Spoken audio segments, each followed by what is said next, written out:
विपक्षी एकता की कोशिशें बहुत तेज हो गई हैं।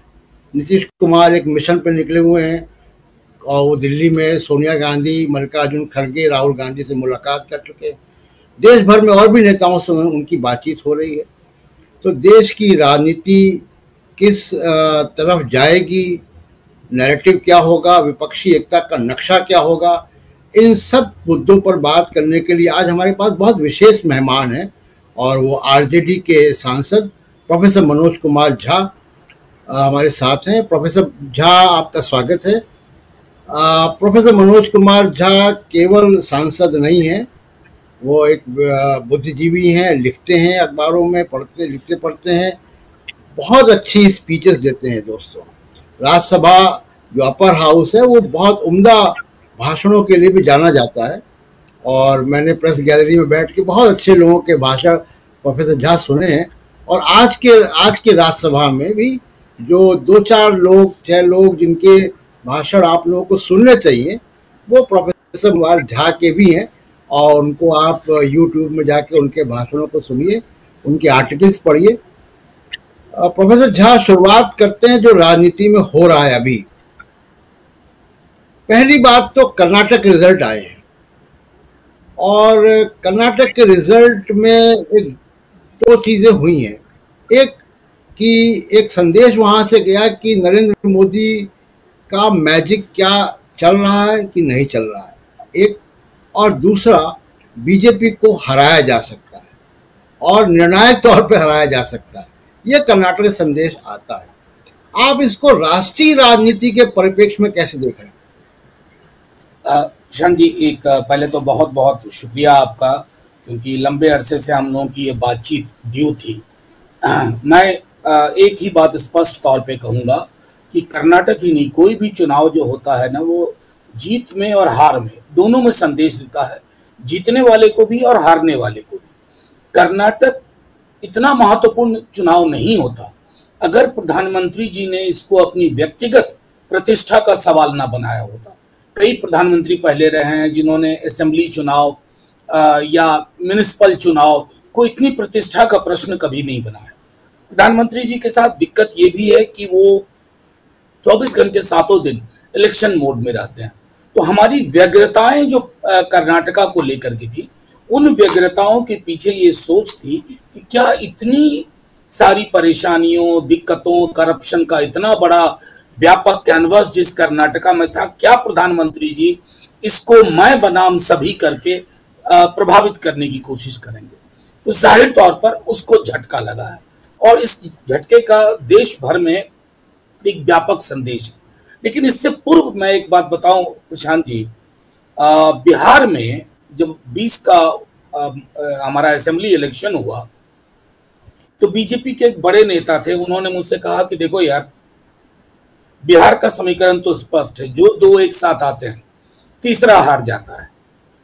पिछली बार तेजस्वी जी के नेतृत्व में हमने इस मिथ को लगभग तोड़ दिया, यानी कि 112 और 121, लगभग 122-23 इतने का फर्क रहा। तो वो जो मिथक था, एक पॉलिटिकल मिथक बिहार में तकरीबन 15 सालों में, उस मिथक को मैं समझता हूं कि हमने तोड़ा। क्यों? क्या समानता है कर्नाटक में और बिहार दोनों के चुनाव में? मूलतः आर्थिक मुद्दे सबसे प्रबल रहे। आर्थिक मुद्दे बिहार में और आर्थिक मुद्दे कर्नाटक, करप्शन के अलावा कर्नाटक में। तो इससे एक चीज जो हम सबको समझनी चाहिए कि यूनिटी का आधार अगर होगा तो लोगों की थाली होगी, लोगों के रोजगार होंगे, लोगों का आपसी सरोकार होगा, लोगों के पड़ोस का सौहार्द होगा। और कर्नाटक ने बिहार के बाद इन पर एक मुहर लगाई है और अब इस मुहर का मैं समझता हूं असर इसलिए आप व्यापक रूप में देख रहे हैं कि हर किसी को ये लग रहा है कि प्रधानमंत्री जी एक थ्रेशोल्ड तक उनकी पॉलिटिक्स पहुंच गई है, उनको नया कुछ कहने को नहीं है। अन्यथा कभी सोचा था कि प्रधानमंत्री जी, हालांकि उनको अपने पैमाने से भी कर्नाटक में वो काफी नीचे चले गए। अब मैंने उम्मीद नहीं की थी कि प्रधानमंत्री जी Bajrang Dal is equal to Bajrang Bali कर देंगे। कष्ट हुआ हम सबको कि ये कहां, ये असल में ये भी जरूरी है कि हमारी राजनीति जब से प्रधानमंत्री जी आए हैं, हम मौलिक मुद्दों पे बात नहीं करते हैं, फर्क करिए 14 वाले मोदी जी और 19 वाले मोदी जी में फर्क आ गया। 14 में मोदी जी रोजगार की बात करते थे, 14 में मोदी जी चलिए करप्शन खत्म करने की बात करते थे, लेकिन 19 आते आते मोदी जी को लोगों से प्रमाण पत्र मांगेंगे, इवैल्यूएशन करेंगे, तो उन्होंने नैरेटिव बदल दिया। उसके बाद अब देखिए 19 का चुनाव किन मुद्दों पे हुआ, और अभी हाल के कई विधानसभाओं के चुनाव अगर आप देखें, उत्तर प्रदेश में जाता है चुनाव तो बुलडोजर, राम मंदिर। अरे साहब, मंदिर मस्जिद गुरुद्वारे और चर्च की साइज से कोई देश नहीं जाना जाता। किसी देश में कितनी ताकत है, कितना मयार है उसका, वो जाना जाएगा कि वहां के आम नागरिक कितने सुकून में है, मानवीय सूचकांक पर कितना आगे है। लेकिन प्रधानमंत्री जी इन मुद्दों पे जाने नहीं देते। कर्नाटका ने इन मुद्दों पर थोड़ी वापसी कराई लोगों की, और मैं समझता हूं यही एक आधार है जिसकी बिला पर देश के अलग अलग हिस्सों में पॉलिटिकल पार्टीज ने आपस में संवाद शुरू किया। एक और चीज आपसे जानना चाहते हैं, क्योंकि कर्नाटक बीजेपी का अकेला किला था या अकेला एक फुट होल्ड था साउथ में। और याद कीजिए, क्योंकि आप तो पॉलिटिकल ऑब्जर्वर हैं, कि 77 के चुनाव में जब इंदिरा गांधी यहाँ से हार गई थी उत्तर भारत से, तो उनको सपोर्ट दक्षिण भारत से मिल गया था, 100 सीटों से ऊपर आ गई थी उनको वहाँ से। अपना भी चुनाव चिकमंगलुरु से जीत कर आई थी, इसी कर्नाटक से। तो इसका मायने क्या है कि दक्षिण बीजेपी को देखें तो वो अनंत कुमार के समय से लेकर और येदियुरप्पा तक बीजेपी के पास एक नेतृत्व वहां पे रहा है हमेशा। तो अब क्या दक्षिण भारत, क्या बीजेपी अब केवल उत्तर भारत की पार्टी हो जाएगी, क्योंकि शिवसेना अब अलाई नहीं है, अब जेडीयू अलाई बिहार में नहीं है, अब पंजाब में अकाली दल उनका अलाई नहीं है, तो क्या ये केवल उत्तर भारत की पार्टी रह जाएगी और इस पार्टी का फिर भविष्य क्या रहेगा? नहीं, देखिए इसका दूसरा पहलू भी है कि शायद बीजेपी की, और मैं दोहरा रहा हूं, इस वाली बीजेपी की, इस स्वरूप की बीजेपी की, इस सरोकार की बीजेपी की सिर्फ दक्षिण से शुरुआत नहीं हुई है खात्मे की। हो सकता है कि ये हवा उत्तर भी पहुंचे, उत्तर के कुछ राज्यों में थोड़ा वक्त लग सकता है, लेकिन देखिए ये क्या है, इसको सीधा समझना चाहिए। उत्तर कर्नाटक का बेल्ट है जहां पे इलेक्ट्रली और आइडियोलॉजिकली दोनों ही स्वरूप में, वैचारिकी में और चुनावी गणित में बीजेपी ने पैठ बनाई थी। येदियुरप्पा जी के पूर्व भी, येदियुरप्पा जी के साथ और बाद में कई मठों का एक पॉलिटिकल, जिसको हम कहते हैं कि पॉलिटिसाइजेशन हुआ था। लेकिन आज अगर उसमें भयंकर क्षरण है, मतलब देखने लायक, उदाहरण देने लायक, तो ये भी ये बताता है कि रिलीजियस पोलराइजेशन, धार्मिक ध्रुवीकरण की राजनीति अब आमतौर पर दक्षिण में नहीं चलती है, क्योंकि दक्षिण का मिजाज बिल्कुल अलग है। लेकिन कर्नाटक जहां अब तक चला रहे थे, कर्नाटक में भी इस पर बंदिश आ गई। लोगों ने ये महसूस किया कि ये बहुत है। पूरा कर्नाटक 2.5 वर्षों से हिजाब के इर्द गिर्द उलझा के रखा आपने, करप्शन को छुपाने के लिए तमाम उस तरह के अशोभनीय और अश्लील बयान दिए गए, जिससे एक एवरेज कन्नडिगा को परेशानी होती रही। उसका प्रस्फुटन मैं देख रहा हूं। लेकिन मैं सिर्फ इसको दक्षिण तक नहीं सीमित करूंगा। मैंने कहा कि अलग अलग राज्यों में भी ये संदेश जा रहा है, इनके अपने जो तथाकथित भक्त मंडली है, अरे उनके बच्चों को भी तो नौकरी चाहिए, उनको भी तो खाना चाहिए, सिलेंडर वो भी खरीदते हैं, डीजल वो भी भरवाते हैं, पेट्रोल वो भी भरवाते हैं, 2000 के नोट के लिए लाइन में उनको भी लगना होगा, न 16 वाला समझ में आना है, नाभी वाला। तो ये जो बुनियादी रोजमर्रा के सरोकार के मुद्दे हैं, शायद ये ध्रुवीकरण को एक तरह से विराम देने में कामयाब होंगे। ये मेरी अपेक्षा, मेरी समझ है। जी, कर्नाटका के मुद्दों को अगर हम देखें तो एक उसमें जो 2-3 बड़े मुद्दे थे, नंदिनी के अलावा, करप्शन के अलावा जिसकी चर्चा आप कर रहे हैं कि 40% 40% सरकारा, इसके अलावा कुछ और मुद्दे थे जो सामाजिक न्याय के मुद्दे थे। और एक जो अहिंदा कॉम्बिनेशन है, यानी जो दलित, आदिवासी, ओबीसी और माइनॉरिटीज को मिला के एक बड़ा जो समीकरण है, वो काम करता हुआ दिखाई दिया पूरे कर्नाटका में, क्रॉस कर्नाटका में। जी। तो क्या ये आहिंदा जैसा कोई कॉम्बिनेशन उत्तर भारत में जहां बीजेपी बहुत स्ट्रांग है, यहाँ कामयाब हो सकता है? क्या सामाजिक न्याय की राजनीति ध्रुवीकरण के खिलाफ चल सकती है? देखिए, मैं समझता हूं कि उसके अलावा कोई विकल्प भी नहीं। सामाजिक न्याय सिर्फ एक पॉलिटिकल इंस्ट्रूमेंट नहीं, इसको हम ये कहें कि इलेक्शन जीतने के लिए सिर्फ इस्तेमाल हो, ये उचित नहीं होगा। क्योंकि अगर 75 वर्षों में 85% की लगभग आकांक्षाएं कहीं भी नहीं दिख रही हैं, कम से कम प्रतिनिधित्व के सवाल पर उस रूप में नहीं दिख रही हैं, तो पूरे देश के लिए सामूहिक चिंता और शर्म का विषय होना चाहिए। क्योंकि अभी भी प्रतिनिधित्व ऐसा क्यों है? मैं अलग अलग संस्थानों को देखूं तो उनके उनके अंदर भी रोड ब्लॉक पैदा करने की कोशिश रहती है। अभी बिहार की जो जातिगत सर्वेक्षण का पूरा मामला था, और कैसे लोग बीजेपी के उसके बाद रिजॉइस करते हैं, हमने रुकवा दिया, एज इफ कि उनके कहने से न्यायालय ने हस्तक्षेप किया, मिठाइयां बांटी जाती है। महत्वपूर्ण ये है प्रशांत जी इसमें समझना कि जब ये मामला लेना है और ये करवाना है, तो उसके बाद क्या होता है? प्रधानमंत्री जी से मिला जाता है, प्रधानमंत्री जी चुप्पी अख्तियार कर लेते हैं, ना हाँ ना ना। उनकी चुप्पी में ये तय था कि वो इसको नहीं करेंगे, तो बिहार ने अपने से करवाना शुरू किया। इसके पीछे मकसद क्या है? जो राहुल गांधी जी ने कर्नाटका में जब कहा जिसकी जितनी आबादी उतना हक, ये एक तरह से एक रिटरेशन था, पुनः एक स्वीकारोक्ति थी, जिसकी जितनी संख्या भारी उसकी उतनी हिस्सेदारी, जो बिहार में लालू जी, तेजस्वी जी, नीतीश जी वगैरह कहते रहे। अब उसमें यह हिस्सेदारी और भागीदारी सिर्फ पॉलिटिकल इशू है, लेकिन इससे एक सबाल्टर्न का जो कॉन्शियसनेस होगा, दलित पिछड़े समाज का, उनकी चेतना में जो तमाम आसमानी मुद्दे घुस गए थे या जबरदस्ती घुसाए गए थे बीजेपी की पॉलिटिक्स के हिसाब से, अब लोग उसको समझ पा रहे हैं। आप इवन बीजेपी के अंदर भी एक चर्निंग देखिएगा कि उनके भी जो इस समुदाय से आने वाले लोग हैं वो कंफर्टेबल नहीं है। मैं एक जातिगत जनगणना वाली मीटिंग में, बिहार में सर्वदलीय मीटिंग में था, बीजेपी बिल्कुल कंफर्टेबल, उनमें से जो उस पृष्ठभूमि से आते थे उनके अलग विचार थे, लेकिन वो उसको कह नहीं सकते, क्योंकि लोकतंत्र सिर्फ बाकी जगह जिबा नहीं हुआ है, भाजपा के अंदर भी लोकतंत्र एक तरह से जिबा हो चुका है। लोग असहमति रखते हुए भी नहीं बोल पाते हैं। तो ऐसी बहुत बड़ी संख्या है, और हमें पूरा भरोसा है कि धीरे धीरे, जिसको हम कहते हैं चर्निंग, ये मंथन की प्रक्रिया बढ़ेगी, और सिर्फ आने वाले चुनाव में ही नहीं, आम बोलचाल की भाषा में लोग अपने अधिकार की, अपने प्रतिनिधित्व की बात करेंगे। लोग सवाल पूछेंगे कि आज भी किसी दलित को घोड़ी पे बैठने से पहले सिक्योरिटी के लिए क्यों गुहार लगानी पड़ती है? आज भी सीवर लाइन साफ करने वालों की जाति कतई नहीं बदली, भले हम विश्व गुरु बनने का डंका ऑस्ट्रेलिया से लेकर के पापुआ गुइना तक बजाते रहे।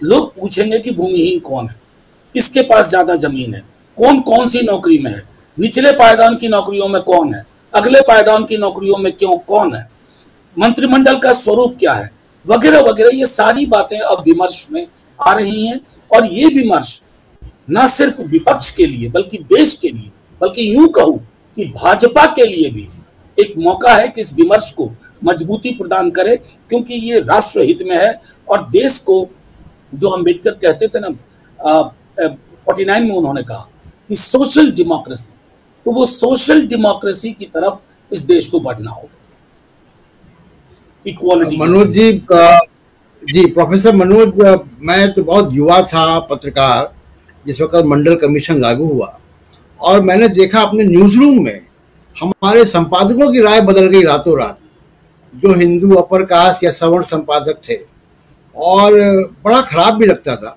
लेकिन अभी मैं देख रहा हूँ, जब आप बात कर रहे हैं कि जो सवर्ण बुद्धिजीवी है उसने बड़ी एक स्ट्रॉन्ग लाइन जातिवार जनगणना पे ले ली है।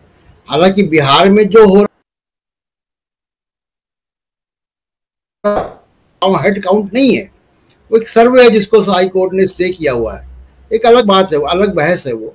लेकिन मैं देख रहा हूँ कि एक अभी प्रताप भानु मेहता जी बड़े चर्चित और प्रखर बुद्धिजीवी हैं, उन्होंने इंडियन एक्सप्रेस में एक आर्टिकल लिखा, और वो आर्टिकल के जवाब में एक और आर्टिकल आपने भी लिखा। तो जरा ये दोनों आर्टिकल और वो अपना आर्टिकल बताएं, क्योंकि ये एक अजीब पोलराइजेशन हम देख रहे हैं और मुझे वो मंडल के दिनों की याद दिला रहा है। देखिए, बुद्धिजीवियों के एक बड़े वर्ग को के अंदर के विरोधाभास को समझना जरूरी है, और ये विरोधाभास अगर नहीं समझेंगे तो ये तमाम बुद्धिजीवी इतिहास में हाशिए पे होंगे। सबसे पहले तो उन्हें ये समझना है कि उनकी कलम जब चलती है तो क्या वो प्रिविलेज की कलम चल रही है, क्योंकि प्रिविलेज मैं हूं, प्रशांत जी आप हूं, और कई बहुत सारे बड़े नाम हैं। हम सब एक पृष्ठभूमि से आते हैं, हमारी पृष्ठभूमि ने हमें प्रिविलेज दी है। अब हम उसको डिलीट बटन तो नहीं दबा सकते, लेकिन उसको एक्नॉलेज कर सकते हैं। अभी हाल के दिनों में एक इंटरव्यू मैंने देखा जिसमें योगेंद्र जी एक एंकर से कुछ कह रहे, कुछ नहीं कहा था उन्होंने एक थ्योरेटिकल पोजीशन समझा दिया था कि जैसे कहते हैं ना कि ब्लैक नेशनलिज्म के जब का मूवमेंट चल रहा था तो मैल्कम एक्स और मार्टिन लूथर किंग दोनों अलग अलग वैचारिकी की थे, लेकिन दोनों कहते थे even if your skin is white empathise that you are black. Empathy लाइए ताकि आपको लगे कि आपकी चमड़ी भी काली है। तो वो एम्पैथी हमारे यहाँ के बुद्धिजीवियों में उसका घोर अभाव है। उसके कारण क्या विरोधाभास होता है, सेक्युलरिज्म के मुद्दे पे आप एक अलग लाइन लेते हैं, सामाजिक न्याय के मुद्दे पे आप एक अलग लाइन लेते हैं। ये जो अलग अलग कंपार्टमेंट में अलग अलग लिबरल पोजीशन है ना, ये नहीं चलेगा। ये म्यूचुअली कॉन्ट्राडिक्टरी है, बल्कि सच कहूं तो ऑक्सीमोरोन है। जब तक हिंदुस्तान के बुद्धिजीवी इसको रिजॉल्व नहीं करेंगे, मुझे खुशी है कई लोग रिजॉल्व भी कर रहे हैं, अपने प्रिविलेज को क्वेश्चन करना, और इस तरह के बहुत ही बेसिक किस्म की कास्ट सर्वे या सेंसस से जातिवाद फैलेगा। अरे साहब, जातिवाद तो रग रग में दौड़ रहा है इस देश में। मैंने उदाहरण दिया आपको, मैंने एक सवाल पूछा पार्लियामेंट में कि सीवर में उतर के मरने वालों की जाति बताइए, 98.8% एक खास जाति से आते हैं। तो जातिवाद को के प्रमाण पत्र के लिए हम कहां जाए? ये तो रग रग में है, अपॉइंटमेंट्स में है, नॉन फाउंड सुटेबल लिखा जाता है। अगर ओबीसी एससी एसटी की पोजीशन होती है, बवाल मचता है तो रिविजिट करते हैं, 5 में से 1 पोजीशन फिल करते हैं। तो मेरा सिर्फ ये कहना है कि ये हम आप सिर्फ एक संदेश दे सकते हैं, आग्रह कर सकते हैं। प्रताप भानु जी बहुत बड़े विद्वान हैं, मुझे पूरी जिंदगी लग जाएगी उनके बराबर पहुंचने में, लेकिन जब मैंने उनका वो लेख पढ़ा तो मुझे लगा कि अगर इसका जवाब नहीं दिया गया तो ये मिसलीडिंग हो जाएगा। अरे साहब, सामाजिक न्याय मरीचिका कैसे हो सकती है? जो सबसे जरूरियात की चीज है वो मरीचिका हो जाएगी। इसलिए मैंने कहा, और उन्होंने इसको बैड आइडिया बताया। मैंने सिर्फ इतना आग्रह किया, एक तो मरीचिका नहीं है ये आशा है, और दूसरे अगर ये बुरा ख्याल है, बुरा विचार है, तो इस देश को संभवतः इन बुरे विचारों की हजारों की तादाद में जरूरत है। बस इतना ही मुझे कहना है, इस आग्रह के साथ कि टेलीविजन एंकर हो, पब्लिक इंटेलेक्चुअल हो, प्रोफेसर्स हो, एक बार अपने देश के सामाजिक, जिसको कहते सबसे बड़ी मैं आपको तब भी टेक्नोलॉजी भी आएगी प्रशांत जी, तो मैं कहता हूं कि इस देश में पोल्यूशन, प्यूरिटी और कुछ पेशों के साथ इस तरह की भ्रांतियां है ना कि लोग अपने नाम से जॉब अलॉट करके सबलेट कर देंगे।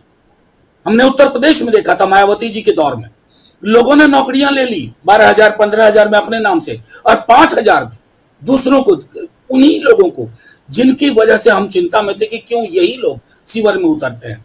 सिर्फ टेक्नोलॉजी बदलने से नहीं होगा, टेक्नोलॉजी जरूर बदली जाए क्योंकि प्रतिदिन मौतें होती हैं, लेकिन टेक्नोलॉजी के साथ जब तक मनसा वाचा कर्मणा में ये बदलाव नहीं होगा ना, तब तक हम बाहर जाके दुहाई देते रहेंगे कि अरे हम जाति मुक्त समाज बनाना चाहते हैं। असल में हमारा परसोना जाति युक्त है, हमारी राजनीति जाति युक्त है, हमारी बौद्धिकता जाति युक्त है।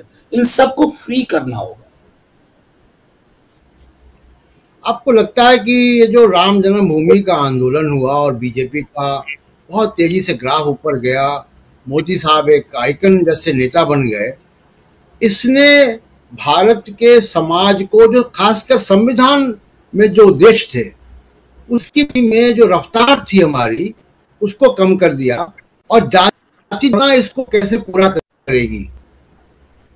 देखिए, मेरा मानना है कि मैं हमेशा कहता हूं कि एक उदाहरण से समझाता हूं कि यहूदियों के खिलाफ हिटलर ने जो किया जर्मनी में, वो घृणा के विचार जर्मन समाज में पहले भी थे। हिटलर को लगा कि इस पे कैपिटलाइज किया जा सकता है, इस पे वर्क किया जा सकता है, एंड ही वर्कड वेल। उसके बाद तो उन्होंने पूरे जर्मन समाज को बदल दिया। एक वक्त ऐसा था कि हिटलर के खिलाफ कोई कुछ सुन नहीं सकता था, लेकिन एक वक्त आज ये भी है कि हिटलर के बारे में कोई कुछ सुन नहीं सकता उसी समाज में। खैर, मैंने ये देखा कि एक धारा, अगर आप इतिहास में देखें, एक धारा हमेशा रही। वो धारा क्रमशः बलवती होती गई 80 के दशक में जाकर। एक तो जनता पार्टी के एक्सपेरिमेंट में आप देखेंगे कि जनसंघ को थोड़ी लेजिटिमेसी मिली। उस लेजिटिमेसी का इस्तेमाल जनसंघ ने अपने को करेक्ट करने के लिए नहीं किया, अपने को एक्सपैंड करने के लिए किया। जैसे जेपी बार बार कहते थे कि हमारे साथ अगर वो आएंगे तो वो अपने में सुधार लाएंगे। जेपी की वो जो आकांक्षा थी, मुझको लगता है वो धड़ी रह गई, और क्रमशः ये हुआ कि एक्सपेंशन उनका होता गया, लेकिन तब तक की मिट्टी बहुत उर्वरा नहीं थी। 80 के दशक में जाहिर है राजीव जी पर भी दबाव क्या रहा, वो जो ताला खुला ना, उसके बाद फिर कांग्रेस का भी एक सेक्शन ये करने लगा कि साहब ये देखो हमने आजाद करा दिया। उसके बाद पूरी पॉलिटिक्स का मैट्रिक्स बदल गया, मेटाफर बदल गया, एक मॉरल फाइबर की पूरी परिभाषा भी नहीं आ गई। और उसके बाद से आप देखते जाइए, मंडल ने आकर के थोड़ा प्रतिकार किया, 10 वर्षों के पश्चात प्रतिकार किया, और प्रतिकार की वजह से इनकी जो यात्रा थी वो कुछ वर्षों के लिए रोक दी गई। वो मंडल कमीशन की सफलता थी, और उस सफलता ने, जो मैंने पहले कहा कि इनको थोड़ा सा अर्धविराम टाइप, ये सेमीकोलन में आ गए। फिर उसके बाद कुछ फ्रैगमेंटेशन हुआ जनता पार्टी, जनता दल में। उस फ्रैगमेंटेशन के बाद चूंकि जनसंघ को लेजिटिमेसी मिल चुकी थी, तो कई लोग जो समाजवादी धड़े के भी थे वो लोग भी इस पार्टी में गए। तब जाकर के आप देख रहे हैं, उसके बाद क्रमशः हम आप सब वाकिफ है, क्या दोहराया जाए, अडवाणी जी की रथ यात्रा, और उसके बाद अटल जी उस पत्ते की तरह थे जो हर मौके पर उस तरह की जुबान बोल लेते थे। कवियों की संगोष्ठी है तो कवियों जैसी बात करेंगे। अगर बीजेपी के उस धारा के लोगों की बैठक है जहां थोड़ी उग्रता चाहिए, तो उसमें भी वो डॉग विजिल टाइप को बयान दे देंगे कि जमीन समतल करना आवश्यक है यज्ञ के लिए, वगैरह वगैरह। ये लॉजिकल कल्मिनेशन है कि 2002 यानी कि गुजरात दंगे के बाद वो एक उर्वर जमीन भी इन्होंने तब तक तैयार करनी शुरू कर दी थी। उसके बाद फिर नव उदारवादी चरित्र भी जो बाजार का था। तो ये जो अंध बाजारवाद और मेजॉरिटेरियन पॉलिटिक्स, जिसको हम कहते हैं बहुसंख्यकवादी राजनीति, इसका एक कॉकटेल बना, और ये कॉकटेल बहुत डेडली हुआ, जिसकी वजह से पहले चुनाव लड़े जाते थे, जीते जाते थे, हारे जाते थे। अब संवैधानिक संस्थाएं, वो उन पर प्रभाव है, संस्थानों पर प्रभाव है। तो ये सिर्फ अब इलेक्टोरल बैटल का मसला नहीं रह गया, इट्स कंप्लीट टेक ओवर। इसलिए मैं अक्सर ये कहता हूं कि हो सकता है 24 में हम जीतें, यानी कि लोगों की को एक प्रगतिशील विकल्प मिले, लेकिन ये जो चीजें बदल गई हैं, जो चीजें हाथ से लगभग निकल गई हैं, उनको रिपेयर करने में, रिट्रीव करने में, संवैधानिक मूल्यों को पुनर्स्थापित करने में, मोरालिटी को वापस उसकी अपनी स्पेस में लाने में कई साल लगेंगे प्रशांत जी। और ये चुनाव जीतने जैसा आसान काम नहीं है, इसमें कई वर्ष लगेंगे। आपने बीच में एक बात कही कि 24 में अगर हम जीत गए तो 24 में क्या ये उम्मीद रखी जाए कि विपक्ष जीतने जा रहा है और सरकार बनने जा रही है? देखिए, एक बात मैं स्पष्ट तौर पे कहूं, सारी कोशिशें हो रही हैं, नीतीश जी, तेजस्वी जी, अलग अलग जगह अलग अलग लोग भी जा रहे हैं। एक चीज जो मैंने देखी है, और मैंने अपने एक साथी के साथ बातचीत में भी कहा था कि अगर मुझको 24 का चुनाव देखना है तो जो बातचीत अभी जिस दिशा में चल रही है, ये 77 और 2004 का एक मिक्स्ड मॉडल होगा। बड़ी समानता है। 77 में भी एक व्यक्ति केंद्रित राजनीति से हम लड़ाई लड़ रहे थे, और 2004 में एक फिक्टिशियस नैरेटिव से लड़ रहे थे, शाइनिंग इंडिया। अगर आप दोनों को कंबाइन करें तो एक व्यापक भागीदारी 77 में भी ओपनली नागरिक समाज की रही, और 2004 में बहुत साइलेंटली नागरिक समाज ने अपना पक्ष शाइनिंग इंडिया के खिलाफ दिया। नतीजे में आपको इस सवाल से जूझना नहीं पड़ा जो अक्सर मेन स्ट्रीम की मीडिया आपसे पूछती है, तुम्हारा चेहरा कौन है, आप तो जा रहे हो चुनाव में, आपका चेहरा कौन है। और मैं बार बार कहता हूं कि डेमोक्रेसी अगर चेहरे को, नेहरू की बात बिल्कुल अलग थी, फ्रीडम मूवमेंट से निकल के आए थे, गांधी का पीछे ये था और वो दौर ही अलग था। लेकिन अब जब हम चेहरे की बात करते हैं ना, तो डेमोक्रेसी के सबसे खूबसूरत पहलू कलेक्टिव डेमोक्रेसी, सामूहिकता है। हम उसको कत्ल करते हैं। हम शैम्पू साबुन नहीं खरीद रहे हैं कि प्रशांत जी ने मुझसे पूछा करे ये शैम्पू तो काफी चल रहा है, ये कौन सा वाला आप लेके आए। ये नहीं होना है। मुद्दे भयावह है, हाहाकार मचा रहे हैं। इसलिए अगर सिर्फ मैंने इसलिए लगा अगर हम जीतते हैं, क्योंकि जीत हार सिर्फ विपक्षी दल तय नहीं करेंगे, अवाम को भी बदलाव चाहिए और अवाम करवट ले रही है। और मुझे उम्मीद है कि 24 में वो जो करवट लेगी वो सकारात्मक पहलकदमी होगी उनकी, और एक प्रगतिशील विकल्प लोगों के सामने होगा। एक रिग्रेसिव एजेंडा को विदा किया जाएगा। जी, जो मैं देखता हूं और मैं आपसे पूछना चाहता हूं इस बारे में कि पॉलिटिकल पार्टीज की सोच क्या है, क्योंकि नरेंद्र मोदी अकेले बीजेपी नहीं है, और बल्कि बीजेपी और आरएसएस भी पीछे हो गई है। अब वो जो हैं, जो आपने भी जर्मनी का नाम लिया, तो जर्मनी में भी यही हुआ था कि नाजी पार्टी और सब पीछे हो गया था, हिटलर था सामने।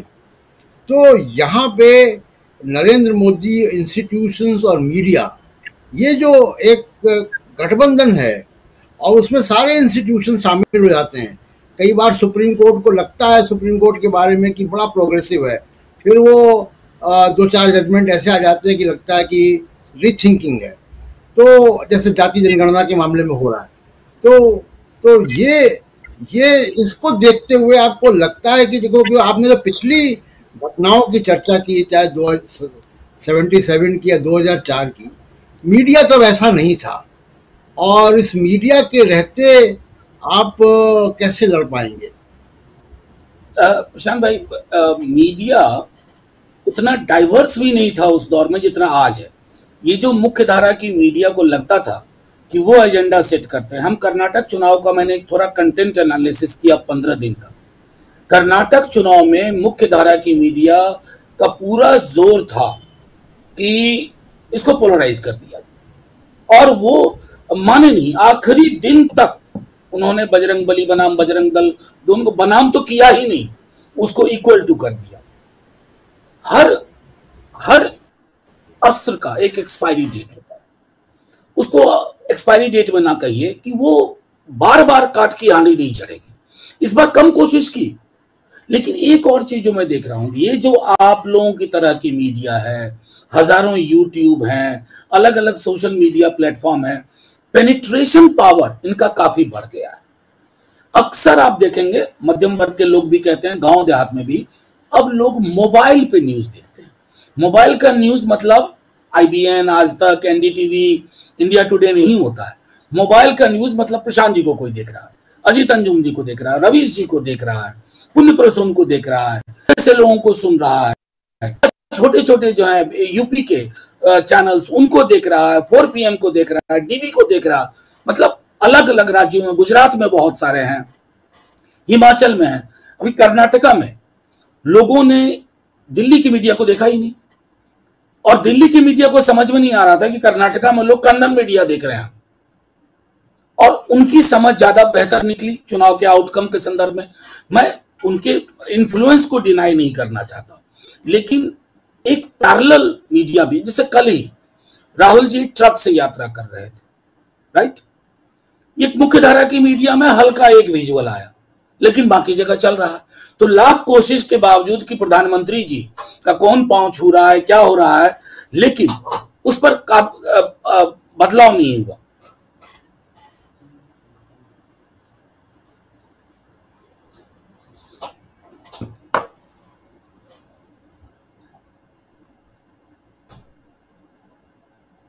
आपकी आवाज नहीं आ रही है। हाँ, तो हम तो उत्तर भारत के हैं मनोज जी, और उत्तर भारत में देखे जाते हैं, लेकिन अभी जब चुनाव चल रहे थे, हम कई जगह से लाइव कर रहे थे, तो लाइव की लोकेशन देख के जाते थे कर्नाटका में छोटी छोटी जगहों में, कोलार जैसी जगह पे लोग आ गए, बरसते पानी में आ गए। तो पेनिट्रेशन तो आप कह रहे हैं कि वो सही बात है, लेकिन इस मीडिया का जो मतलब पेनिट्रेशन है उसका मुकाबला अभी भी मुश्किल है। सवाल मेरा एक और है मनोज जी, मैं ये कह रहा हूं कि अभी परिस्थितियां ये हैं कि सबसे महत्वपूर्ण है कि आपको सिर्फ बीजेपी, आपने एक बात कही थी उसका जवाब देना मैं भूल गया था। मोदी जी एक व्यक्ति के रूप में बीजेपी आरएसएस सबको पीछे छोड़ चुके हैं, लेकिन वो एक आर्किटेक्चर का चेहरा है। वो आर्किटेक्चर क्या है? Zero value for constitutional morality, zero care जो अपनी प्रजातंत्र की रवायतें हैं, मतलब माई वे और हाईवे वाली चीजें हैं। और ये मैं जान रहा हूं कि प्रधानमंत्री जी, आज ताली बज रही है, लेकिन प्रधानमंत्री जी का आपके लिए उतना कायम ना हो, तो उनको ये मेरी सलाह उनको भी हो कि अपनी लेगेसी आप ऐसी ना छोड़ें कि मुश्किल हो। लेकिन मैं ये कह रहा हूं कि उस आर्किटेक्चर को लेकर के चिंता अब सबको है, हमारे वोटर्स, हमारी पार्टी को ही नहीं है। क्या लोग चिंतित नहीं है कि जुडिशियरी को इन्फ्लुएंस करने की कोशिश की जा रही है? सीबीआई, ईडी, आईटी, ये तीनों अपनी क्रेडिबिलिटी जीरो पे पहुंचा चुके हैं। मुझे डर है कि कल को 24 में सरकार अगर पलट गई, दूसरी सरकार आई, और इनकी जो आदत है कहीं ये बीजेपी के लोगों को भी घुमाना शुरू कर दें अपने बिल्डिंग में, ये तो अच्छी परंपरा छोड़ के नहीं जा रहा है ना। ये मैं इसलिए कह रहा हूं कि ये एहसास एक बड़े वर्ग में है। इतने डिफरेंसेस के बावजूद अगर पॉलिटिकल पार्टीज साथ में बैठना चाह रही हैं, उसके पीछे कारण ये जी मनोज जी, क्योंकि आप शिक्षक भी हैं और बहुत बड़े पैमाने पर आपकी युवाओं से इंटरेक्शन होता है, और हर साल नए युवा आपके पास क्लासरूम में आते हैं, तो ये एक बड़ी एडवांटेज है टीचर होने के साथ, जो शायद और लोगों को नहीं होती है। तो जो हम देख रहे हैं समाज में कि बहुत इंटॉलरेंस, बहुत हिंसा, बहुत स्ट्रिक्ट पोजीशंस अपने अपने मामले को लेकर, और कोई लिबरल थॉट नहीं, साइंटिफिक अप्रोच नहीं है मुद्दों को लेकर। कोर्सेज बदले जा रहे हैं, डार्विन हटा दिए गए, मुगल हटा दिया गया। आज मैंने पढ़ा कि डॉक्टर अंबेडकर के नाम पे जो इलेक्टिव कोर्स था उसको हटाया जा रहा है।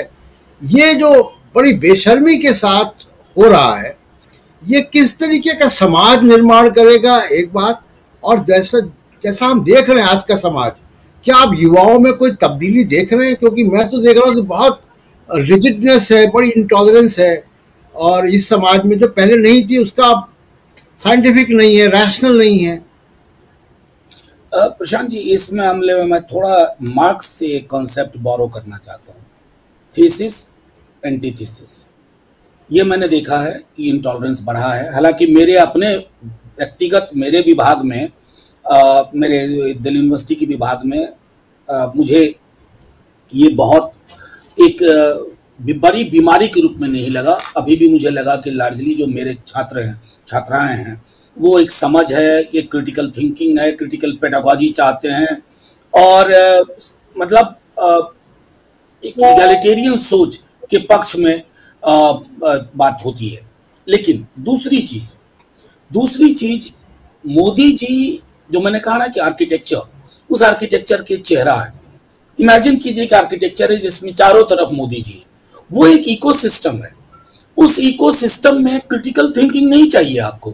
अच्छा, अगर आपके अंदर आलोचनात्मक तेवर होगा तो आप कैसे कह देंगे कि 70 सालों में इस देश में कुछ नहीं हुआ? यानी अपने पुरखों के किए हुए को भी हम नजरअंदाज कर रहे हैं। हर एक उस वैज्ञानिक, हर एक उस किसान मजदूर का अपमान कर रहे हैं जिसने अपने पसीने से, अपने दिमाग से, अपने खून से सींचा। आप 71 के युद्ध को भी नकारा कर रहे हैं। तो ये जो इकोसिस्टम है, ये मोदी जी की जरूरत है। मोदी जी की पॉलिटिक्स को ओबीडिएंट स्टूडेंट्स चाहिए, आज्ञाकारी छात्र, जिनका काम हो यस सर। उनको कहा जाए खड़े हो जाओ तो वो खड़े हो जाए। अगर कहे कि खड़े होने और बैठने की दोनों बीच की किसी क्रिया को भी कर सको तो लोग कोशिश कर बैठेंगे, भले पांव तुड़वा लें। ये इकोसिस्टम विकसित किया गया है बीते वर्षों में, लेकिन इस इकोसिस्टम के खिलाफ भी लोग अब खड़े हो रहे हैं। और मैं वहां देख रहा हूं कि लोग, जैसे कर्नाटक में ये इकोसिस्टम नहीं था, बहुत था, लेकिन उस इकोसिस्टम पर लोगों के आपसी सरोकार के मुद्दे भारी पड़े। और मैं समझता हूं कि ये एक दिन की चीज नहीं है कि कालपोल दे दिया, सरदर्द हो रहा है। इसमें थोड़ा मुझको लगता है विपक्ष के दलों को भी थोड़ा उस इकोसिस्टम को चैलेंज करना पड़ेगा। मैं क्यों ये बात कह रहा हूं, और मैं साफ उदाहरण देके कहता हूं, मुसलमानों के मुद्दे पे बीते कुछ वर्षों में जो चीजें हुई वो इतनी रिग्रेटिंग थी कि उन चीजों को अगर सब साथ मिलकर के बोलते ना, कई पॉलिटिकल पार्टीज ने ये तय कर लिया कि अरे यार देश बदल गया है। मैं एक दिन सदन में था, 370 आया था, हमारी पार्टी ने, हमारे नेता ने कहा कि देखिए ये इतिहास के साथ छेड़छाड़ है, साथ ही स्टेटहुड ले लिया जाना। लेकिन मैं कई पॉलिटिकल पार्टीज को, जो बड़ी पॉलिटिकल पार्टी है, उनके लोगों को ये बोलते सुना, यार संभाल के बोलना है, देश बदल गया है। देश इसलिए बदल गया कि देश में जो वैचारिकी, जो इकोसिस्टम है, आप उसके बरक्स, उसके खिलाफ आपने चुप क्यों रहना शुरू कर दिया। लिंचिंग पे शुरू में आप चुप रहे तो लिंचिंग की घटना को लेजिटिमेसी मिल गई। हिजाब पे आपको कुछ नहीं करना था भाई, सिर्फ ये कहना था कि चॉइस ये संविधान देता है, उतना भी कई लोग नहीं बोल पाए। तो क्या होता है ना कि मोदी जी की पॉलिटिक्स एक्सपेरिमेंट करती है। वो एक गाना था ना, कंकर पत्थर तालाब में कंकड़ मारते हैं और देखते हैं कि लहर कितनी होती है। तो उनको लगता है कि अगर पत्थर मारा, लहर मैनेजेबल है, ही गोज अहेड, वो कर बैठते हैं। लेकिन अगर दूसरी बात, आपको एक उदाहरण देकर मैं यहीं खत्म करूंगा।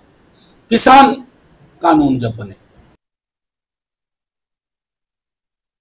को डर नहीं लगा। सड़क पे जब प्रतिकार हुआ तो मोदी जी ने तुरंत वापस लिया। मुझे याद है अपने शुरुआती दौर में लैंड एक्विजिशन एक्ट, उनको वापस लेना पड़ा क्योंकि कांग्रेस और बाकी विपक्षी दल ने एक ऐसा तैयार किया, उसके अर्द गिर्द नैरेटिव, मोदी जी को मुश्किल हो गई।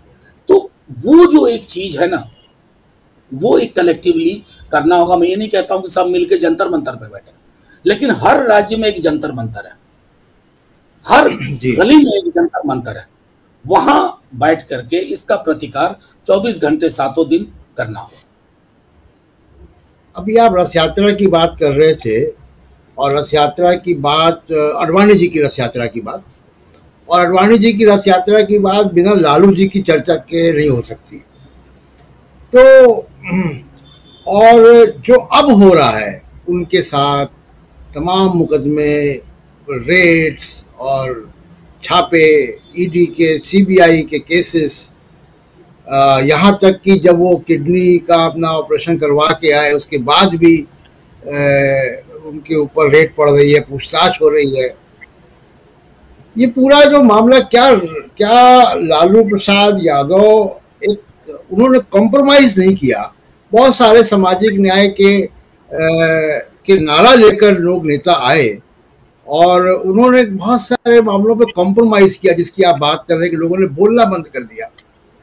लालू जी ने बोलना नहीं बंद किया था। क्या उसकी सजा उनको मिल रही है?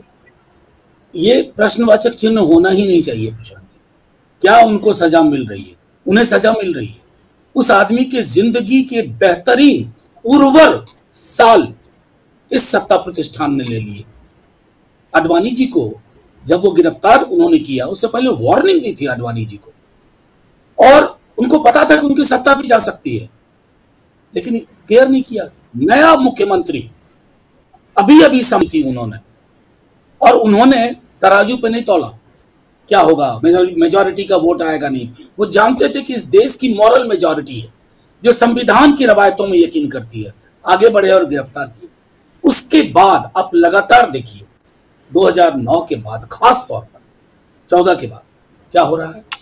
मैं बार बार दोहरा रहा हूं, उस व्यक्ति से कारागार में होने के बावजूद भी इनको डर लगता है, इनका वश चले ना उनको खत्म कर दे, लेकिन वो भी जीवट के हैं, खत्म ही नहीं होते। उसके बाद उनके बेटे ने वही लाइन ले ली है तो इनके लिए सबसे बड़ा नॉर्थ इंडिया में जिसको मैं कहूं कि इनके मार्ग का अवरोधक लालू जी, तेजस्वी, लालू जी के कार्यकर्ता, राष्ट्रीय जनता दल और अब हमारे साथ नीतीश जी के आ जाने के बाद ये जो जिसको हम कहेंगे जुटान, इस जुटान ने इनकी नींद हराम की है। तो बंद केस खुलवाए जा रहे हैं प्रशांत जी। मैं आपको छोटा देख करके सब मामला जांच चल रहा है।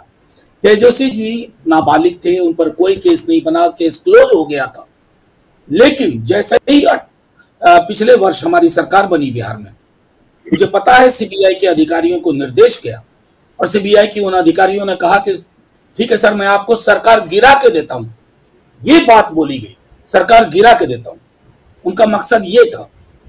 तो अगर इस प्रकार की चीजें होंगी तो प्रश्नवाचक चिन्ह कहाँ रहा। ये तो साफ सा है कि लालू जी, उनका पूरा परिवार और उस तरह की राजनीति करने वाले तमाम लोग भुगत रहे हैं सिर्फ इसलिए कि उन्होंने सत्ता प्रतिष्ठान के सामने नजर झुकाना पसंद नहीं किया। जी, एक बहुत बड़ा कारण ये भी रहा कि प्रोफेसर मनोज झा जी कि लालू यादव के पक्ष में बहुत कुछ लिखा नहीं गया, क्योंकि जैसे चारा घोटाला है, मैं उसकी मेरिट में भी नहीं जाना चाहता हूँ कि लंबी बहस हो जाएगी, लेकिन वैसे ही आरोप दूसरों के ऊपर भी थे, वो सब बरी हो गए। मैं आपको एक और बात बताता हूँ, कंट्रोवर्सी नहीं हो उम्मीद है। इस देश में बहुजन, दलित, आदिवासी नेताओं को एक जो स्पेस मिलना चाहिए ना, उनके कंट्रीब्यूशन का वो नहीं मिलता। यहाँ तो एक लॉन में घास लगा करके लोग अमर हो जाते हैं और तमाम वो लोग जो लोग जिन्होंने बंद घरों को खोलने का काम किया, जिन्होंने ये तय किया कि अंधेरा कहीं नहीं रहेगा, आखिरी घर तक दीपक ले जाने का काम किया, वो नहीं, उनके बारे में नहीं लिखा गया, उन्हें स्पेस नहीं मिली। तो मैं और कुछ नहीं कहना चाहता, सिर्फ यही कि जो हम लोग पिछले सवालों में बात कर रहे थे कि जब तक संचेतना के स्तर पर दलित बहुजन समाज ये नहीं समझेगा कि उनके हास्यकरण के पीछे, क्योंकि उनके इतिहास का भी हास्यकरण हो रहा है, उनकी स्मृति का हास्यकरण हो रहा है, और ये हास्यकरण अंततः समाज को एक उल्टे पांव की यात्रा पे ले जाएगा। और इसी में उस प्रश्न का भी जवाब है जो आपने पूछा। जी, नीतीश जी की बात हो रही थी और आपने, नीतीश जी एक जमावड़ा लगाने में लगे हुए हैं, तमाम यात्राएं कर रहे हैं। दिल्ली में भी आए, वो मिले सबसे, खड़गे जी से मिले, सोनिया गांधी से मिले। नीतीश जी की ये कोशिशें किस तरफ जा रही? क्या वो एक अलग मोर्चा बना रहे हैं, या ये यूपीए 3 के कोई एक्सपेरिमेंट है, हो रहा है, या 180-82 सीटें हैं जहाँ पे त्रिकोणीय मुकाबला है, चाहे उत्तर प्रदेश है या बंगाल है या उड़ीसा है, तेलंगाना है, ये 185 सीटें हैं, आंध्र प्रदेश है, इनमें मोर्चे की पार्टियां सत्ता में हैं। तो नीतीश कुमार जी क्या इनका ताना बाना बुन रहे हैं? नहीं प्रशांत जी, अभी कुछ चीजें चूंकि बहुत ही प्रारंभिक अवस्था में, तो कहना उचित नहीं होगा। पहली बात तो मैं ये कहूं कि नीतीश जी या तेजस्वी जी अपने व्यक्तिगत महत्वाकांक्षा के लिए नहीं कर रहे हैं कुछ भी, ये मैं ऑन रिकॉर्ड कह रहा हूं, ऑन रिकॉर्ड। कोशिश उनकी यही है कि मैक्सिमम पॉसिबल सीट्स पे बीजेपी को 1-1 की स्थिति में ले आया जाए। बीजेपी को तकरीबन 200 सीटों, 250 सीटों पर फायदा होता है ट्रायंगुलर या फोर एंगल फाइट से, वो चीजें खत्म करनी होगी। लेकिन ये सब एक प्रोसेस है, एक साझा कार्यक्रम, एक विकल्प, एक प्रगतिशील दस्तावेज, उससे पूर्व साथ बैठने की एक रवायत। गिले शिकवे हैं तो उसको भी टेबल पर रखिए। सारे गिले शिकवे मिटते नहीं है, 77 में भी नहीं मिटे, तो कुछ गिले शिकवे पहले तय कर लो, कुछ बाद के लिए छोड़िए। 24 तक पॉज बटन दबा दीजिए स्टेट पॉलिटिक्स को, 24 की मई तक। उसके बाद फिर आपस में जितना और एक मैं हल्के में एक बात और कहूं कि आपके चैनल पे मैं कह रहा हूं कि कई दफा ये भी सोचना जरूरी होगा कि जब आप प्रगतिशील दस्तावेज लाते हैं, नए लोग भी जुड़ते हैं, तो जरूरी नहीं हो कि इसका नाम यूपीए ही हो, कुछ भी नया नाम हो सकता है। Democratic alternative, United democratic alternative हो जाए, कुछ भी हो जाए। तो मेरा मानना है कि ये स्टेप बाय स्टेप है, और इन्हीं छोटे छोटे नन्हे कदमों से नीतीश जी, तेजस्वी जी चल रहे हैं, शरद पवार साहब चल रहे हैं, ममता जी चल रही हैं, और कोई जो छोटे मोटे मतभेद अक्सर मीडिया में एम्पलीफाई किए जाते हैं, मैं उनसे कहूंगा असल में अक्सर उन्होंने पढ़ा नहीं, 77 को पढ़ा होता ना। तो मैं उदाहरण देता हूं, एक बड़े नेता के घर दूसरे नेता को जयप्रकाश जी ने कहा यहीं आओ बात करते हैं, उन्होंने कहा मेरी वहां लाश भी नहीं जाएगी उस नेता के घर, लेकिन बात हुई, विकल्प उभरा। तो ये जो क्या आजकल की मीडिया क्या है ना, वो इस बात में ज्यादा ढूंढने में लगती है कि कैसे बंडोल हो जाए, कैसे यह ना हो। मतलब बीजेपी से ज्यादा चिंतित मीडिया का एक वर्ग दिखता है जब विपक्ष के 10 लोग, 12 लोग, 17 लोग, 18 लोग एक साथ बैठते हैं। ये मैं समझता हूं मीडिया को भी अंतरावलोकन की जरूरत है, क्योंकि 24 के बाद भी तो ये चैनल होंगे। 24 के बाद मान लीजिए बदलाव 24 में हो रहा है, तो ये चैनल क्या करेंगे? हालांकि मैं मानता हूं इनमें एक अभूतपूर्व शक्ति, स्ट्रैटेजी बदल देते हैं। लेकिन एक जो आपकी बात से बात निकल रही है कि विपक्षी यूनिटी, विपक्षी एकता यहाँ तक पहुंच गई है कि एक नाम भी सोचा जा रहा है, यानी यूपीए 3 नहीं है, एक नाम और है। प्रशांत जी, ये मेरे मन का ख्याली पुलाव है, इसको मेरे मन तक ही रहने दीजिए। ये मेरे मन का ही है, इसके पीछे कोई बातचीत नहीं, ये मेरे मन में आया। दूसरी एक बात और आपकी उससे निकल आई कि जो रीजनल डिफरेंसेस हैं, रीजनल, जैसे मान लीजिए पश्चिम बंगाल है जहाँ पे वाम मोर्चा कांग्रेस और तृणमूल कांग्रेस एक दूसरे से लड़ते हैं, या मान लीजिए बिहार है जहाँ पे लालू जी ने जब चुनाव के बाद कहा कि कांग्रेस को 70 सीट देके गलती की। तो यानी ये जो डिफरेंसेस हैं, या तेलंगाना में देख लीजिए, तो यानी ये डिफरेंसेस जो हैं वो बैक बर्नर पे जाएंगे, बैकग्राउंड में जाएंगे, और राष्ट्रीय विकल्प एक पहले तैयार किया जाएगा। ये आप कहना चाह रहे हैं? देखिए, नहीं, अब मेरा साफ तौर पे कहना है कि आप जब देश की पार्लियामेंट के चुनाव में हैं तो एक सार्वभौमिक उन मुद्दों की तलाश की जाए और अपने अंतर को कुछ क्षण के लिए, कुछ महीनों के लिए पीछे रखा जाए। उनमें से कुछ अंतर महीना पीछे रखने में ही रिजॉल्व हो जाएंगे, और जो बचे रहेंगे वो चुनाव के पश्चात हो सकते हैं। ये इसमें मैं सीधे तौर पे कहूं, 77 मेरे दिमाग में हमेशा आता है, और उसी दृष्टिकोण से आपको मैं समझता हूं कि जो गंतव्य निर्धारित किया है विपक्ष के दलों ने, वहां तक वो पहुंच पाएंगे। जी, तो कोई कॉमन मिनिमम प्रोग्राम पे बात हो रही है? कुछ एक दो कुछ मुद्दे क्या? नहीं, चर्चा चल रही है। मैं अभी इस चैनल पे बोलूं, चर्चा वही चल रही है। देखिए, अब सीधी बात समझने की है, कांग्रेस को कर्नाटक में क्यों विजय मिली? आपने 5 गारंटी की बात करी और ये कहा कि पहली कैबिनेट में करेंगे, और आपने प्रोसेस शुरू कर दिया। बिहार में तेजस्वी जी ने क्यों इंश्योर किया कि फासला, वो सब एक साथ थे, उसके बावजूद फासला इतना कम रहा 9-10 सीट का? क्योंकि लोगों के बीच में आकर्षण पैदा होगा। दुनियावी मुद्दे, रोटी रोजगार के मुद्दे, थाली के मुद्दे, आपको उन मुद्दों की एक फहरिस्त लेनी होगी। साथ में जो दक्षिण, उत्तर, पूर्व, पश्चिम के अपने स्पेसिफिक इश्यूज हैं उनको लेना होगा। फेडरल स्ट्रक्चर को लेकर के, जिसको हम कहते हैं सहकारी संघवाद, उसमें इतनी दरारें आई हैं बीते वर्षों में। आप देखिए तमिलनाडु में किस प्रकार की सोच है, तेलंगाना, बंगाल, हमारे बिहार, मतलब डिलेड पेमेंट होता है, नॉन पेमेंट होता है, जो सेंट्रल गवर्नमेंट की जो मैचिंग ग्रांट वाला स्कीम है उसमें आप बोझ डाल रहे। ये सारे मुद्दे एक साथ कोलेट करके फिर उसको एक दस्तावेज की शक्ल दी जाएगी, लेकिन उसके लिए आवश्यक है कि हम साथ बैठने की रवायत शुरू करें जो एक लेवल पर प्रारंभ हो चुका है।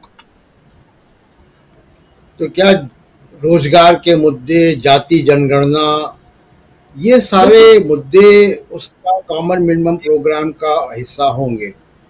बिल्कुल। देखिए, जातिगत जनगणना, बेरोजगारी तो ये सरकार की तो मुझे कमाल की चीज लगती है कि जो सबसे महत्वपूर्ण मुद्दा है उस पर सबसे कम बातचीत होती है।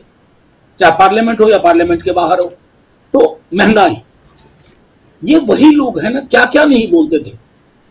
और आज मैं सोचता हूं क्या अपने पुराने बयानियां नहीं देखते हैं?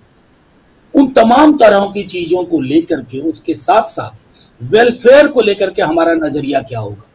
ये जो सरकार जिस प्रकार से ये मुफ्त की शब्दावली का इस्तेमाल करती है, उसके लिए हम क्या बेहतर सम्मानजनक एक टर्म इजाद कर सकते हैं, उस पर बातचीत कर सकते हैं, ये सारे मुद्दे होंगे। और साथ में ये जो सामाजिक सौहार्द का सूचकांक 0 पर पहुंचा हुआ है, इसको रिस्टोर करना है। क्योंकि इस देश का मिजाज जो है ना, इतनी टुटन में रह नहीं सकता, सांस नहीं ले पाएगा। इतना जहर घुल गया है वो हवा में, और अब वो जहर हर एक को, पहले तो जिनके लिए लेके आए थे उनको परेशान किया, लेकिन फिजा में जब जहर हो गया तो वो तो छत नहीं देखेगा, घर नहीं देखेगा, रंग नहीं देखेगा, जाति नहीं देखेगा, धर्म नहीं देखेगा, वेशभूषा नहीं देखेगा, खाना नहीं देखेगा। वो जहर हर जगह पहुंच रहा है। उस जहर के खात्मे के लिए भी साझा कार्यक्रम। एक आखिरी सवाल आपसे, क्योंकि कर्नाटक की बात, कर्नाटक रेफरेंस पॉइंट बन गया है, आप भी बार बार बात कर रहे हैं। और कर्नाटक में और बात जो कही राहुल गांधी ने कि 75 की सीलिंग, क्योंकि सामाजिक न्याय की बात, अगर सामाजिक न्याय को लेकर 2024 का चुनाव लड़ा जा रहा है, उस आधार पर पार्टियां जुड़ रही हैं, कोई गठबंधन बनेगा, और सामाजिक न्याय की बातचीत बगैर रिप्रेजेंटेशन के नहीं हो सकती। अभी आप योगेंद्र यादव जी और आज टीवी चैनल की बात कर रहे थे, जो उनकी तकरार हो गई, वहां भी इशू वही है।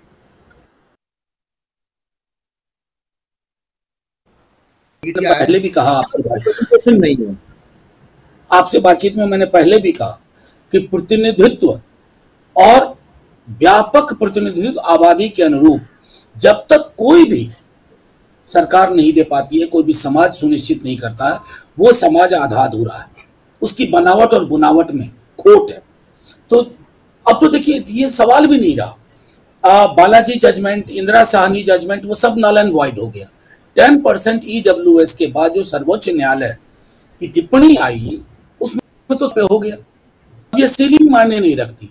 जब सीलिंग मायने नहीं रखती तो मंडल कमीशन की जब रिपोर्ट आई थी 31 के जनगणना के आधार पर, इसलिए हम मांग कर रहे हैं कि तत्कालिक वैज्ञानिक आंकड़े हो, 31 की जनगणना के आधार पर हुए आंकड़ों में उन्होंने 52% का आंकड़ा रखा, लेकिन 27% आरक्षण सिर्फ इसलिए हुआ क्योंकि 50% की सीलिंग थी। SC ST आप देख लीजिए 15, 7.5, तो ये 52 क्यों ना हो तब तक, जब तक जातिगत जनगणना के आंकड़े ना आ जाए। आंकड़े आ जाते हैं 60, 70, तो उस हिसाब से बढ़ाया जाए। ये किसी का विरोध नहीं होना चाहिए, क्योंकि हर वर्ग किसी न किसी रूप में आरक्षित, और जब तक आबादी के अनुरूप इसको हम नहीं लेके जाएंगे, हमारे देश का ढांचा स्क्यूड रहेगा, उस ढांचे में कमियां रहेंगी। उस दृष्टिकोण से भी आगे बढ़ने की जरूरत है। और जो तथाकथित लिबरल एक खेमा है, एक वर्ग है, उसको ये समझना होगा कि प्रिविलेज्ड की हिस्ट्री उनके सरोकारों के नजरिए से देखना सबसे आसान होता है। अपने को सवाल और अंडर के नजरिए से देखना, इतिहास को देखना, आने वाले समाज को देखना, उनको भी बेहतर इंसान बनाएगा। तो मतलब 75% सीलिंग का एक वादा रहेगा 2024 के चुनाव के लिए। सीलिंग देखिए, जातिगत जनगणना हुई तो सीलिंग मीनिंगलेस है ना। अब तो सर्वोच्च न्यायालय ने मीनिंगलेस कर दिया, मैं कौन सा होता हूं जी। तो अब उस दृष्टिकोण से बात होगी, जिसकी जितनी आबादी उसकी उतनी हिस्सेदारी। एक आखिरी सवाल, क्योंकि आपका भी ले लिया हमने। देखिए 2019 के चुनाव आते हैं, 2019 के चुनाव में प्रोफेसर मनोज, हम देख रहे थे कि जनवरी तक जो वो आ रहे थे सर्वे, वो विपक्ष को और बीजेपी को बहुमत नहीं दे, विपक्ष की सरकार बनने का एक इंडिकेशन मिल रहा था वहां से। उसके बाद पुलवामा हुआ, पुलवामा के बाद बालाकोट हुआ, और विपक्ष ने लगभग, आप मैं कहूंगा कि वॉकओवर दे दिया, चुनाव लड़ा ही नहीं। और बीजेपी थम्पिंग मेजॉरिटी 303 के साथ मोदी जी आ गए। अब मेरे ही है जम्मू कश्मीर के पूर्व गवर्नर सत्यपाल ने पुलवामा को दोबारा सुलगा दिया और ये कहा कि वो लापरवाही है।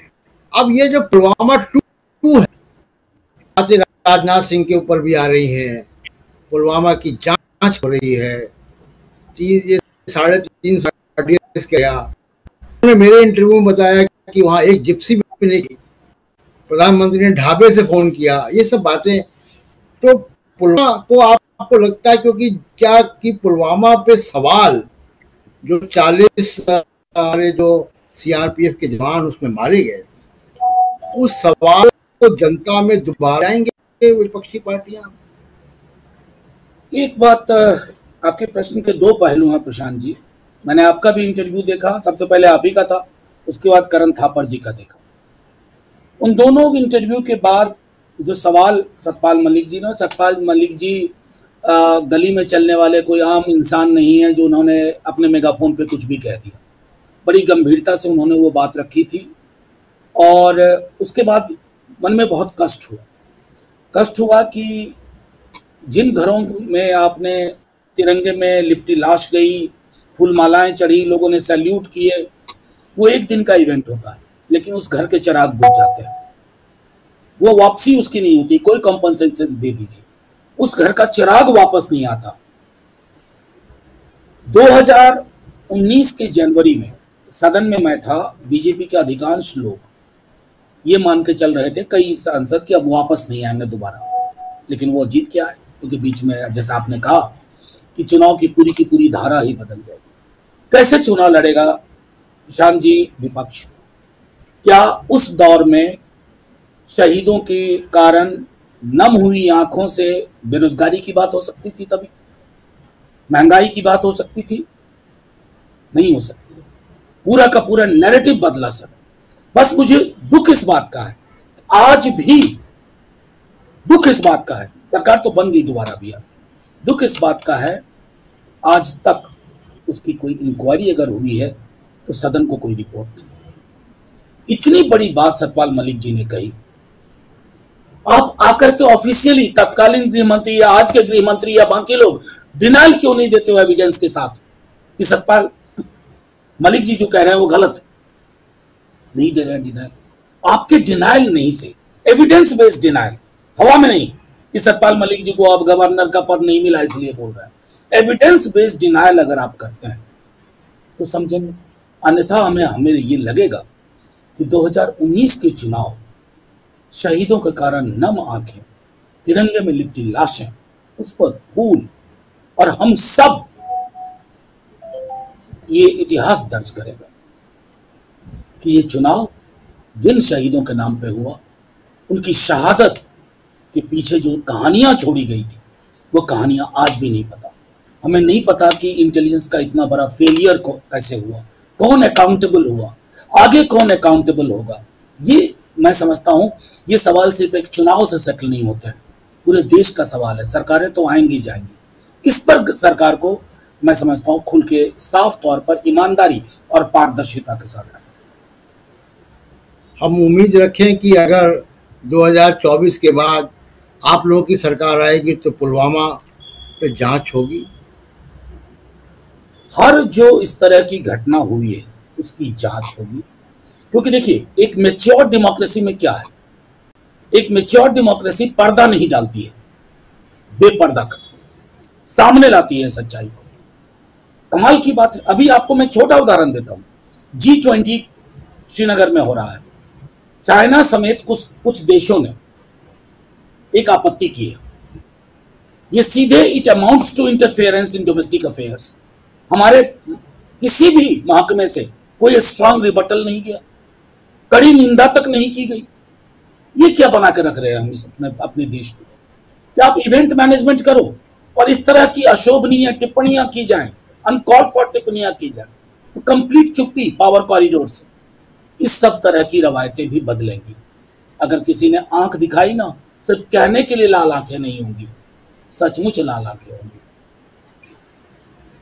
बहुत शुक्रिया प्रोफेसर मनोज कुमार झा हमसे बातचीत करने के लिए। और आपको शुभकामनाएं कि जो आपका आशावाद है वो हकीकत में तब्दील हो 2024 में।